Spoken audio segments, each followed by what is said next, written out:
Yo, what's up guys? Colby Cheese here with an update video on my crit trapper using the Tri-Element traps, and I wanted to give you kind of an overview of how the build is working out at now sitting at around level 84, about to hit 85, and tell you the changes that I've made to my build tree and give you a little bit gameplay of how it's working out in parties as well as solo and stuff like that. So let's go ahead and take a look.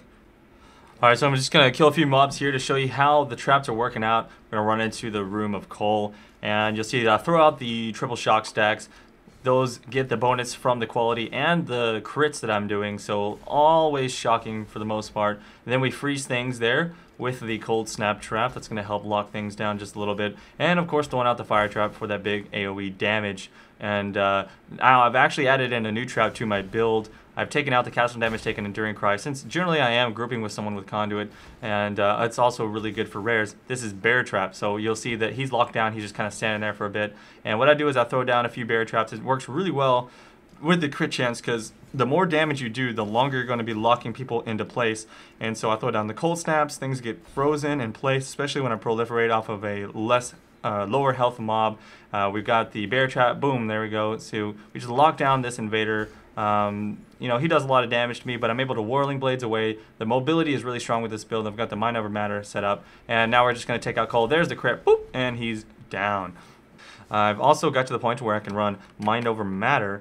Let me go ahead and show you the build tree here. So you can see on the build tree I've got Mind Over Matter set up. I've got a lot of the crits points taken into the tree as well. Where is it at here? So the next 3 levels we're going to go for Throat Seeker. That's going to give me a pretty big jump in my damage, somewhere in the range of probably an extra like 600 average damage, essentially something in that range. And at least that's what I'm assuming. And then we got most of the other crit nodes on the tree already. We have like maybe one more to take over here. So after Throat Seeker, those 3 points, I'll probably take the next 2 points to grab Saboteur. You'll notice I've taken Critical Mass. I do actually group a lot more now. The party that I'm grouping with has a Conduit person in the group, so that extra power charge gives me quite a bit of crit chance. Actually, with crit weakness that I curse, and it's quality crit weakness, gives me a lot of damage, which is hard to calculate, but it's a lot. Essentially, with the 9% crit chance from that and the 4 power charges that I get, I am sitting at around I think just over 50% chance to crit on my traps. So I'm really consistent in the damage that I do with my traps. Now you'll notice, like right now on the fire trap, I've got around 34% chance to crit, and then you can multiply that by or you can add the 9% to that, and that puts me over you know, what is that, 43% chance to crit when I'm solo. So it's very nice. And as far as the R's that I'm running, I was running Grace, but again, since I'm grouping, I've taken that out and instead put Discipline. So the Discipline is going to raise my maximum amount of mana quite a lot. That's going to give me more regen. You'll notice that when I turn on my Clarity as well, which I've always had, that's going to put me at right around 259 mana regen per second. So I actually was at around 350 before I respec. Now, if you recall, I actually was spec'd into Elemental Equilibrium. And this was before I started getting all the crit and crit multiplier nodes. I had Elemental Equilibrium, and I had the Shaper and, you know, the Life and Mana. And this was the right place to be before I got the gear and the levels for all the crit nodes and crit multiplier. But now that I am no longer needing that Elemental Equilibrium to give me the damage, it's actually much better. So yeah, I did lose like 100 regen because of these mana nodes and the Shaper and then the extra ES. But overall, I had to offset it with good gear. And that's the thing about this build. If you want to do the full crit, you want to do Mind Over Matter, and you want to do Arctic Armor at very high levels, you have to have a lot of mana regen. You'll notice I've got mana regen on my amulets. I've got a little bit on this ring here.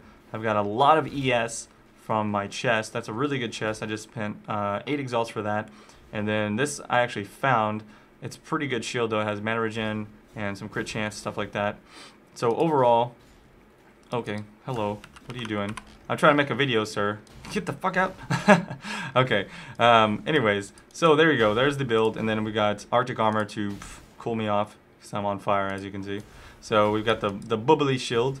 I thought the bubble shield would make sense. So I've got 1,473 reserved or unreserved mana to help me out with my mind over matter. We're only at 4100 life, but you know, I kind of don't have life on some of my gear. There's a ring with no life, ring with small amount of life, and no life on the shield, no life on the amulet.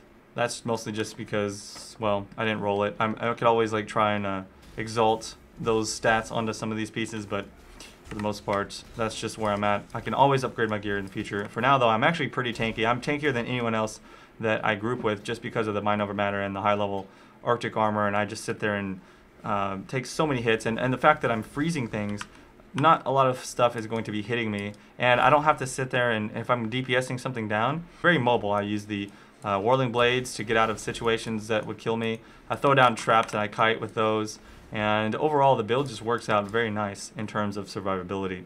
And that's why I've been able to get up to 84 on this particular build, whereas other ones that should have been tankier have died off in the past. So overall, it's working out very nice. I'm doing a lot of damage and having a lot of fun with it so far. And it can only get better from here as I pick up better gear. You know, again, eventually I'm going to grab the Saboteur nodes and the Throat Seeker. And I'm doing a lot of utility for my groups, shock stacking, freezing, locking down, and just really destroying rare mobs as long as they're not extremely mobile. So overall, you'll see that I don't have the clever construction nodes. A lot of people like to grab those. So every once in a while I have an issue where my traps die, but it's very rare. And generally, since I am grouping, I can deal with those situations just by kind of like running around, letting them deal with, you know, if there's like a storm held, I can get a few traps off still. Sometimes it'll kill. I'll run to the other side of where the storm held's attacking. But more often than not, it's not a problem. So if anyone tells you that this is a requirement for the build, they're wrong. It's a nice thing to have, but it's not required. So if you want to see some more info about the build, I'll have a link to the full build page. It's going to show you all the links on my gear as well as the current gear that I'm using. You can see it on the forums there. And we'll finish off by killing Piety. By the way, if you guys want to see more gameplay, be sure to check out my stream at twitch.tv/GolbaCheese. Thanks for watching. Peace out, guys.